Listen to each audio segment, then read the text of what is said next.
In the name of the Father, and of the Son, and of the Holy Spirit. Amen. Icons are God's Word written on wood with images. They are often called windows into heaven and aids in prayer. When viewed with contemplation, they help transport us into the spiritual realm. I'm Deborah Anderson. During a very stressful time in my life, God led me to a calling of iconography. Through many years, I've had times of deep joy in answering that call, working to share the vision of the gospel in images. The stylized simplicity of icons speaks to the interior spaces of a heart searching for God. I invite you to join me on a little journey of an idea conceived in the fullness of summer and birthed in the solstice of winter. In those long light days of summer, I was commissioned to write an icon of Christ Pantocrator for a biblical scholar whom I deeply respect. He had a longing, a sparkle of hope to give his family an icon for Christmas, just 4 months away. I agreed to accept the work, trusting that God would hear our prayers. Watch and see how those petitions took shape and came into being. At the base of Mount Horeb in the Sinai desert of Egypt, the Old Testament tells us God spoke to Moses. On this holy ground in the 6th century, St. Catherine's Orthodox monastery was founded and is still in use to this day. It has the richest treasure of icons from all ages and is the home to this beloved icon, the prototype chosen for the commissioned work. Dating back to the 6th century, it was divinely protected through wars and iconoclasm and is the oldest surviving icon of Christ Pantocrator, which means ruler of all. Affectionately called the Sinai Christ, it is a treasure of visual theology. While considering the original artist as a silent mentor, I marveled at the spiritual brilliance of the work. So I wanted to render this sacred image as faithfully as possible while giving it new life. My personal creativity was not the goal. At the same time, I acknowledge that each holy icon is uniquely inspired by the Holy Spirit. Who is this man who looks at me and melts my heart?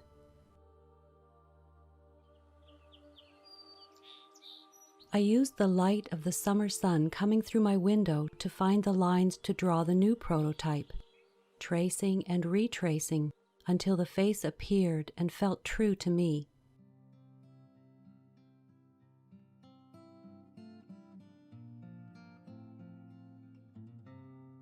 The board is cabinet-grade plywood, sanded and coated with a sealant on the front and back. My husband designed and constructed a frame of solid oak to protect the board from warping. It is biscuit joined together for more strength and stability.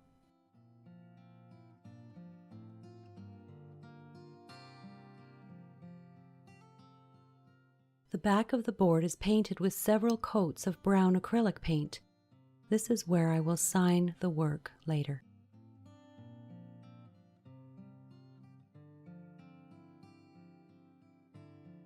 Seven to 10 layers of chalky white primer paint called gesso cover the front panel. The gesso is sanded to a marble fine finish.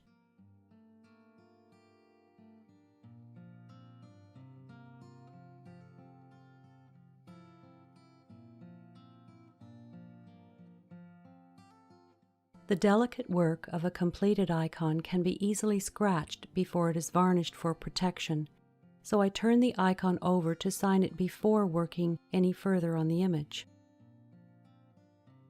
An icon is not signed on the front, but acknowledgement is written on the back with the statement, "By the hand, for God's glory."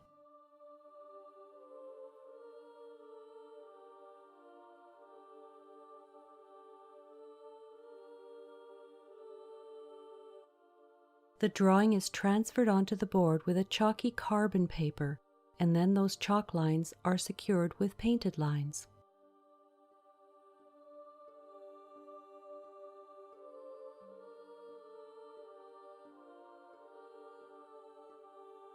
The green beginning layers of acrylic paint get very dark.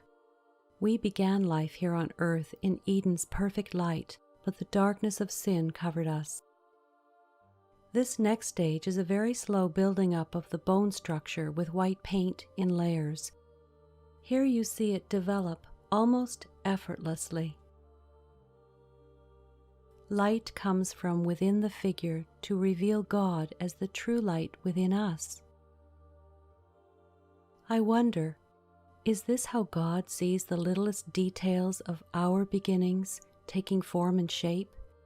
Psalm 139 says, "My frame was not hidden from you when I was made in the secret place, when I was woven together in the depths of the earth. Your eyes saw my unformed body."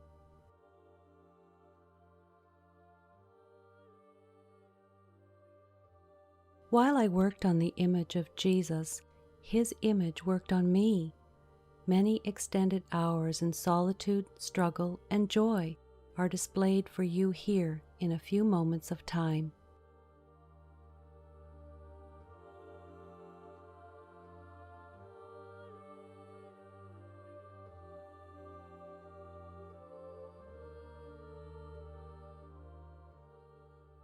The face of Christ emerges and fades. He seems close and then far away. We're all on a journey through this life toward the day when we will see Him as He really is. Face to face, we will see His glory.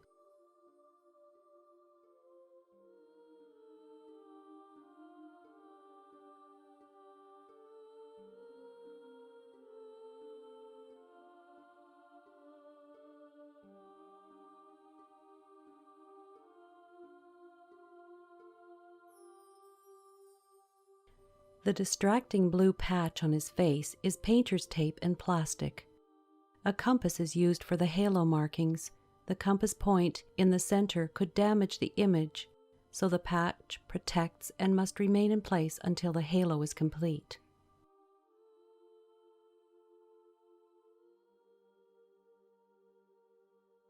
Blue painter's tape protects the frame, and clear plastic protects the halo, while I cover the background with layers of color that get more intense, finishing with brushed gold that creates a glow around the halo.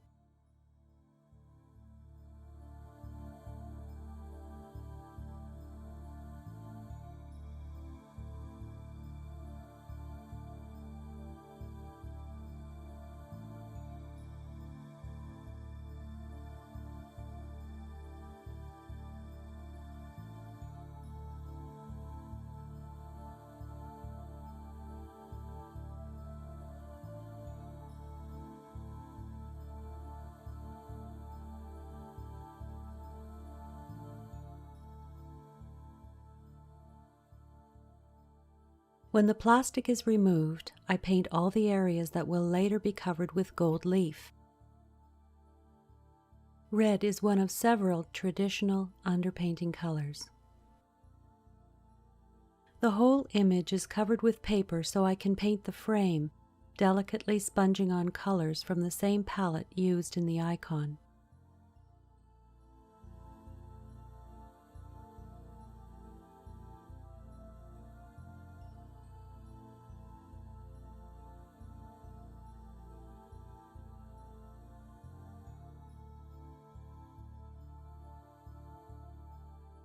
The final layers are done with gold paint.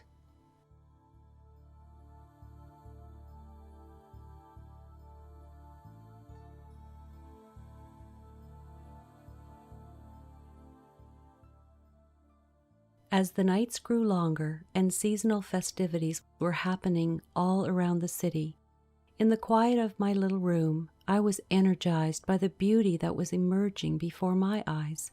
Seeing hourly progression strengthened my commitment to deliver the icon by the due date of Christmas, the birth of Jesus.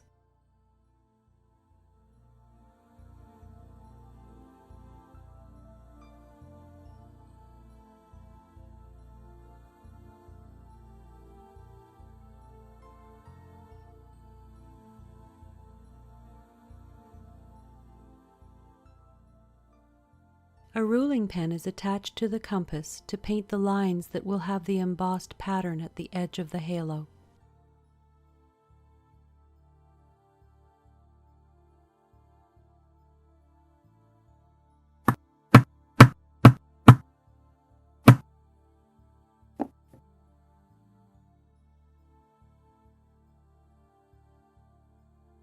Two 8-pointed stars shine in the light. In the book of Revelation, the Messiah calls himself the bright morning star.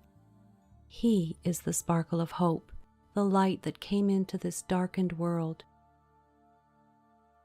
There is much detailed preliminary work before the rest of the gold leaf is applied, including drafting,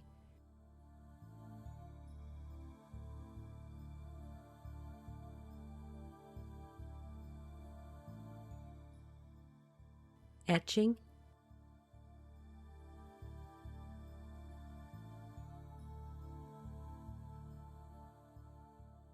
and even vacuuming up the gesso dust.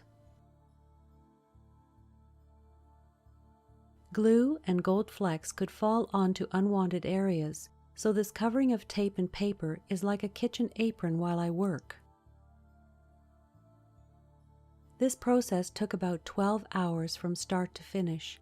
A very different experience from painting. It is a surprising source of joy and frustration.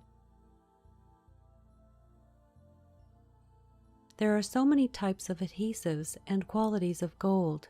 Here you will see my struggle and joy speeded up to spare you the breath-holding experience.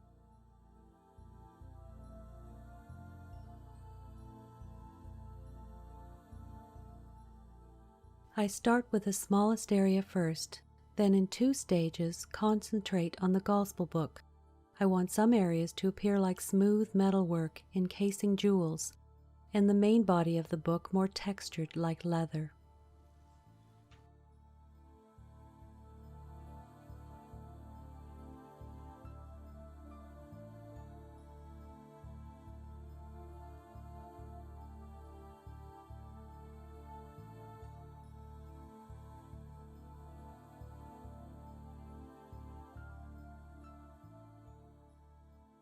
Clear adhesive is painstakingly applied. Then I must wait until it is just the right tackiness.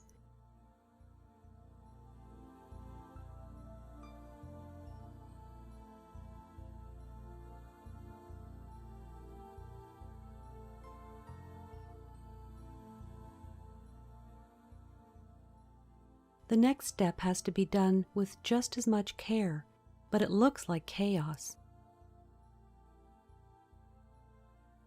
After the gold is placed, any excess is brushed away.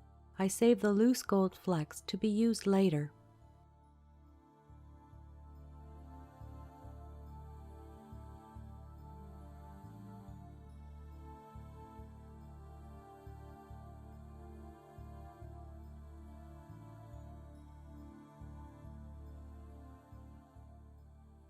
After removing the protective apron, there is still work to be done, including cleaning up all uneven edges of the gold with paint, burnishing the gold in the halo so it catches light at different angles, and a final rim of paint is applied to the edge of the halo with a compass and ruling pen.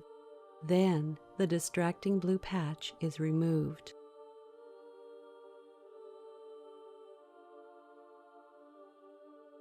Who is this man who looks at me and melts my heart?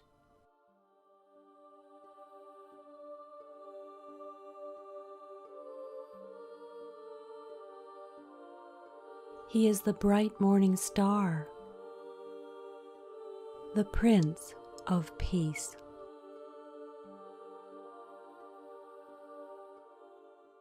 The Gospel of John says, "And the Word became flesh and dwelt among us."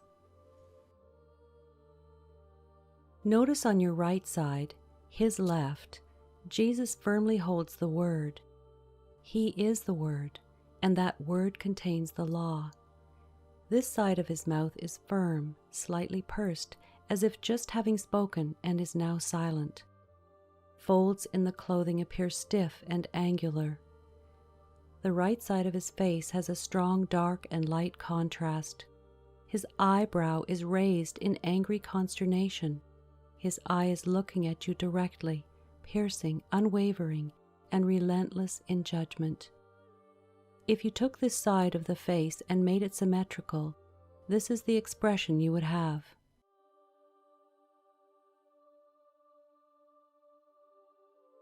On the left side, his right, Jesus has a different expression. The light and dark contrast is softened. His eyebrow is raised toward the center with an expression of sorrow, concern, compassion. The mouth is slightly turned down in sadness, perhaps surrender. More of his neck and shoulder is revealing his humanity, and the folds of his robe on his right side appear more flexible. They curve and sweep around his hand that reaches out to bless you. The pupil of his eye gently turns upward, away from your gaze, in contemplative mercy. Now see the expression of his face made symmetrical.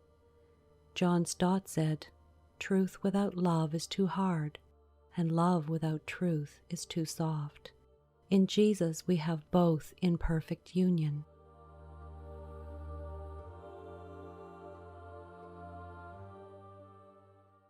After a protective coating of varnish is applied, the icon is blessed.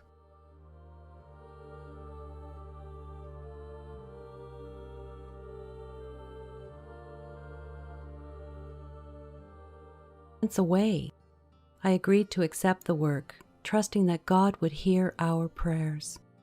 Watch and see how those petitions took shape and came into being. At the base of Mount Horeb in the Sinai desert of Egypt, icons from all ages, and is the home to this beloved icon, the prototype chosen for the commissioned work.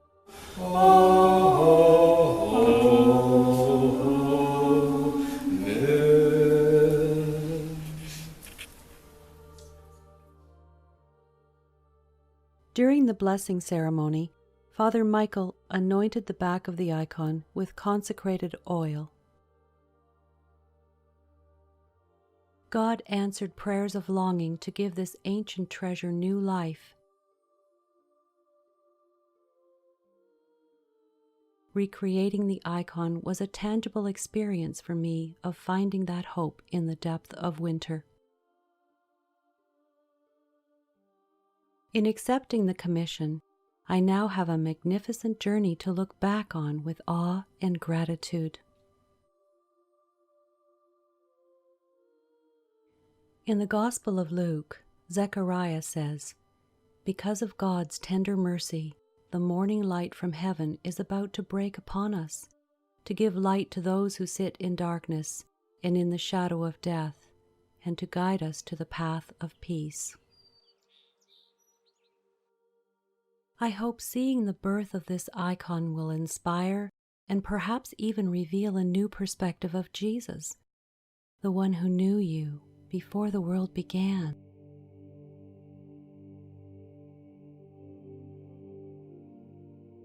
Now you can watch a close-up of the Sinai Christ face emerge for you here in 3 minutes of time.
This image holds in beautiful tension foundational truths of Christianity, dark and light, earth and heaven, time and eternity, law and grace, judgment and mercy.